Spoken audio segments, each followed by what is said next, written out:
কারো কোনো যায় আসে না তুমি কোন পরিস্থিতির মধ্যে বেঁচে আছো। তোমার পরিস্থিতি তোমার নিজেকেই বদলাতে হবে।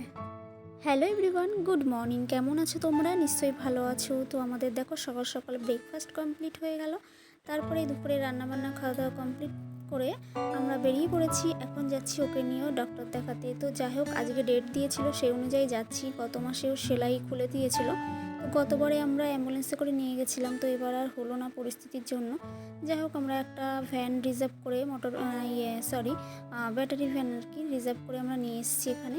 তো এখানে এসে ডাক্তার দেখানো হয়ে গেছে, আর ওকে এখন বললো একটু এক্স রে করে নিতে। তো এখন আমরা নিয়ে এসেছি ওকে এক্স রে রুমে, এক্স রে করানো হবে। তারপরে রিপোর্টটা আবার ডক্টরকে দেখানোর পরে যাই হোক ডিসিশান দেবে কি করা যাবে।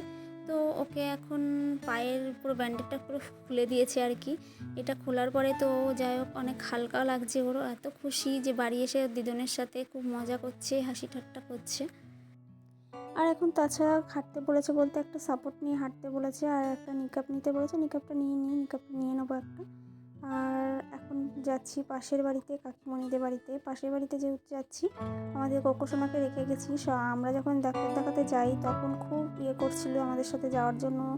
যাই হোক, ওকে একা রেখে আসতেও কেমন লাগছিলো বাড়িতে, যার জন্য আমি কাকিমণির বাড়িতে রেখে গেছি। কাকিমণি যেহেতু পশু পাখি ভালোবাসে আর ওকেও খুব ভালোবাসে, সেই জন্য আমি কাকিমণির কাছে রেখে গেছিলাম। আর এখন এসে যাই হোক ওকে নিতে এসেছি। আমাকে দেখে দেখো কেমন করছে, একদম ছটফট করছে। তো এখন যাই হোক ওকে নিয়ে এখন বাড়ি যাব। বাড়িতে গিয়ে আবার রান্নাবান্না করতে হবে রাতের জন্য। তো ভিডিওটা এই পর্যন্তই এখনকার মতন। টাটা।